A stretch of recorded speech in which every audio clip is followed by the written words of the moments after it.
Welcome to another deep dive. This time, we're going to be exploring a chapter that's simply titled The Heart and Mind.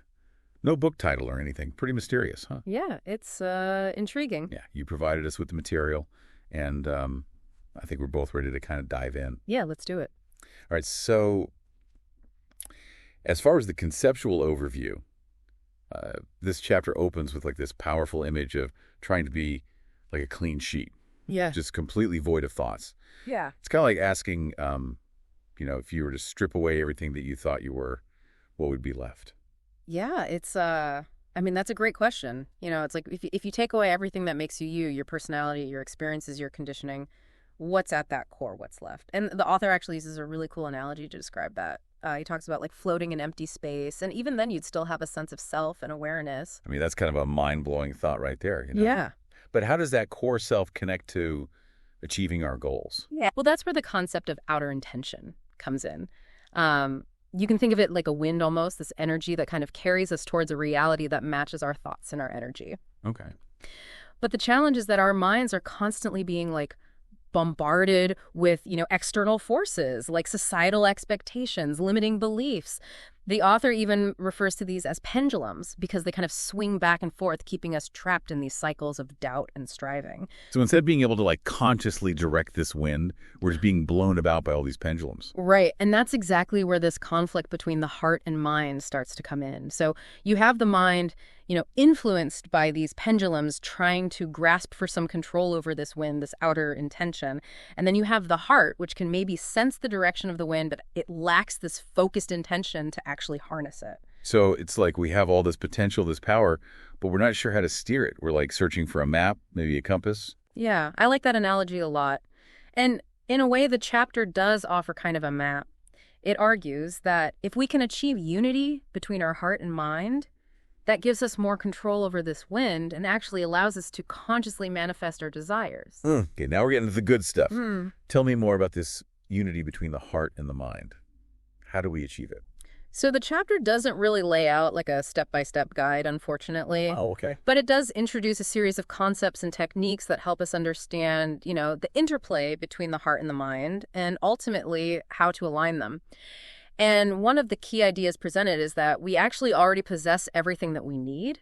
The author uses a really interesting example from The Wizard of Oz where the characters already had the qualities they were searching for the whole time. Right, like they had it within. Exactly. They just needed to believe it. So it's like we're all Dorothy clicking our heels together, Right. realizing we had the power all along.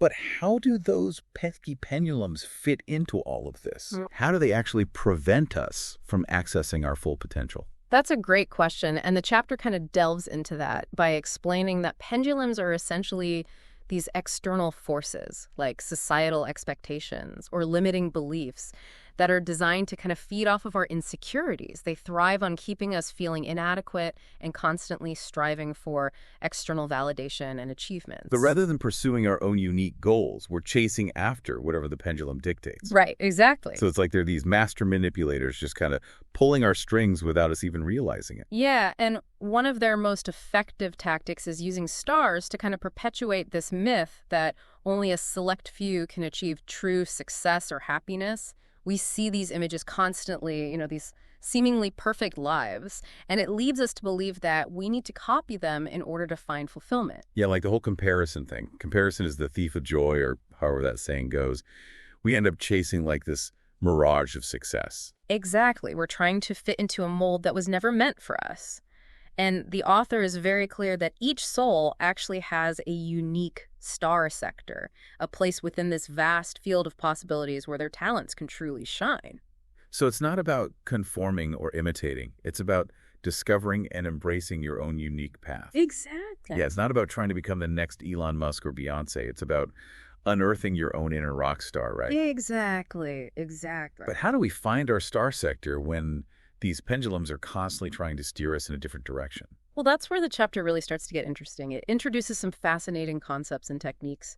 But I think before we jump into those, maybe it's a good time to just take a moment and recap what we've talked about so far. Yeah, sounds good. So we've established that there's a core you that exists beyond your thoughts and experiences, and it's connected to this powerful force of outer intention. Okay.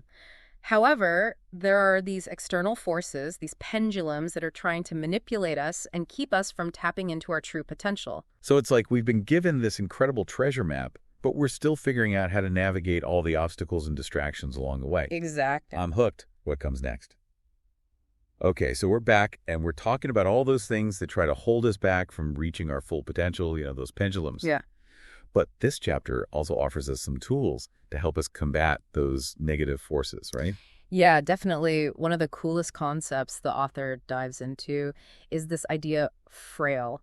And he describes it as this unique essence that every soul has. He says it's often hidden under all these masks and societal pressures that we face. So it's like our soul's fingerprint, that authentic self that's kind of buried under all those expectations. Exactly. And the chapter makes this really interesting point that true beauty, charisma, that magnetism that some people have, it comes from aligning our mind with this frail. It's about letting your true self shine, imperfections, and all right. I like that. It's about finding our unique star sector and not trying to fit ourselves into some mold that was never meant for us. But how do we actually uncover this frail, it seems like, pretty deep stuff? Yeah, well, the chapter really emphasizes self-love as a crucial first step. And it's not about being egotistical or vain. It's more about recognizing that you're inherently worthy, just as you are, and embracing all those qualities that make you unique. So by loving and accepting ourselves, we're kind of amplifying that wind of intention that we were talking about earlier and attracting more of what we desire. Precisely. And this kind of leads us to another really important concept, the importance of uniting our heart and mind. The author argues that as we get older, the discord between these two actually tends to increase. That makes sense. Like our minds, with all their logic and reasoning, often kind of dismiss the heart's desires as like impractical or unrealistic. Yeah, it's like our inner critic that tells us to just play it safe and don't dream too big. Right. We start to prioritize all the shoulds over the things that truly light us up. Exactly. But the chapter does offer us some hope. It introduces a really cool tool called the inner tension test, and it can help us figure out the difference between our true desires and the ones that are kind of imposed on us by those pendulums. Okay, that sounds intriguing. How does this inner tension test work? Well, it's all about learning to recognize that subtle tension that we feel whenever our heart is saying no to a decision that our mind is trying to make. It might be a gut feeling, a sense of uneasiness, or just a lack of genuine excitement about something. So our heart's basically sending us a warning signal, like a red flag that we should pay attention to. Yeah, exactly. And the more we practice listening to these signals, the better we become at making choices that are actually aligned with our authentic selves. That makes so much sense. Yeah. So what happens when our heart and mind are in agreement? We talked about passionate unity earlier, right? Yes, that's when the magic really starts to happen. When both are genuinely excited about a goal, then outer intention just works so powerfully to bring it into being. It's like you said, it's not enough to just logically want something. There has to be that heart connection, that fire in your belly. Exactly. And the chapter talks about a practical tool we can use to amplify this energy. Soundbite slides, or as they're more commonly known, affirmations. Oh, yeah, affirmations. I've definitely tried those before. Sometimes they feel really powerful, and other times it's just like, they don't really seem to do anything. What's the secret? Yeah, is there a trick? The key is to go beyond just the words themselves and actually tap into the feeling behind the words. Okay. The heart doesn't understand words. It understands emotions. You have to embody that feeling of already having achieved the goal you're aiming for. Exactly. You have to feel the emotion as if it's already your reality.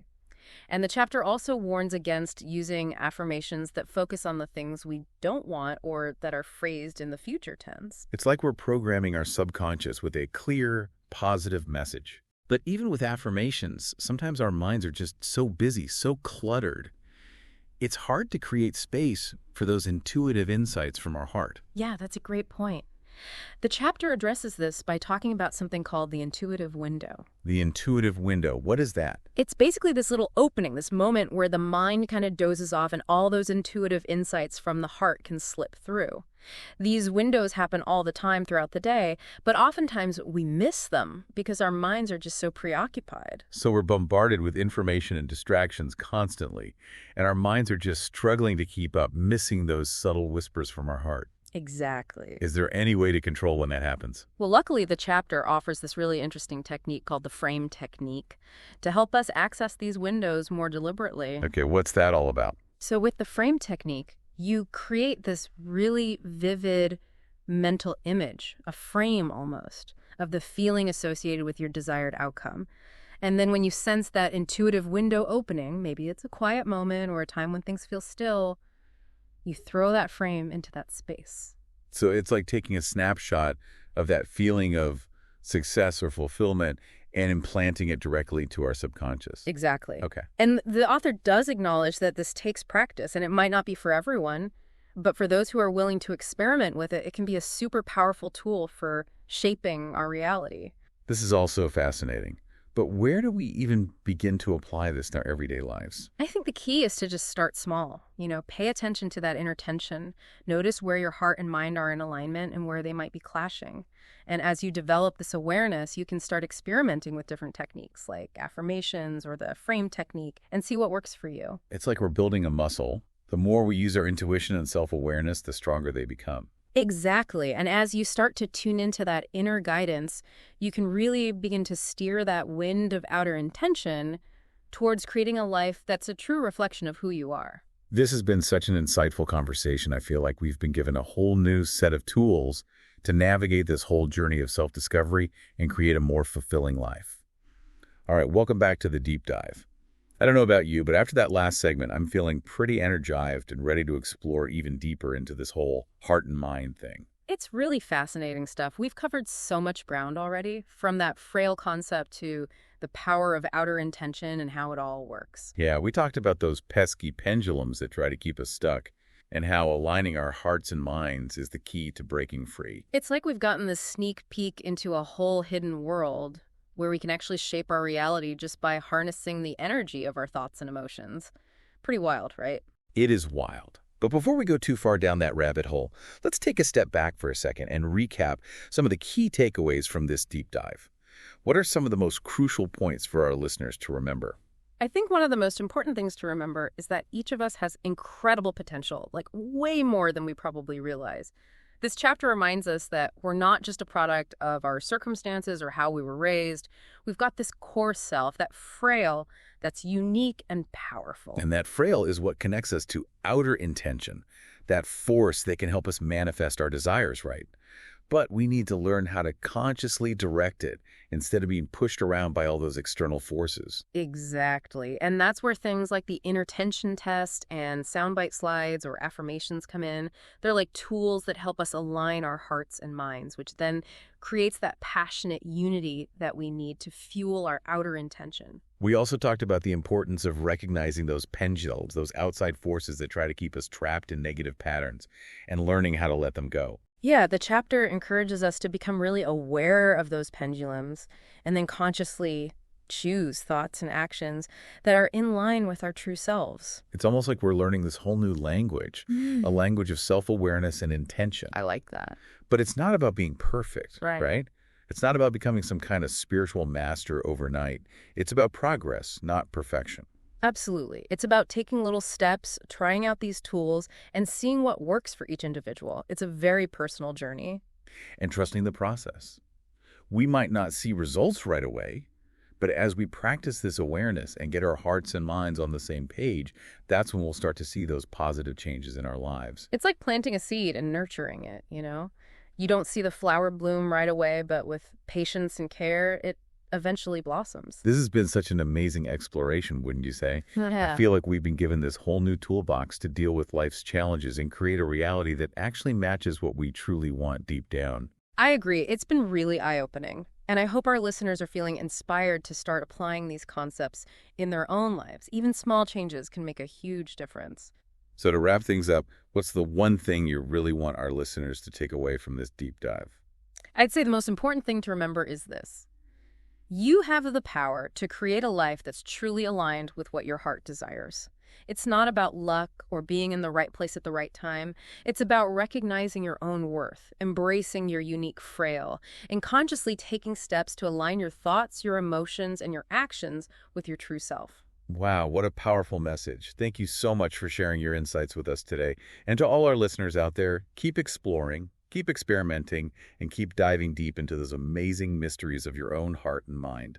Until next time, happy diving.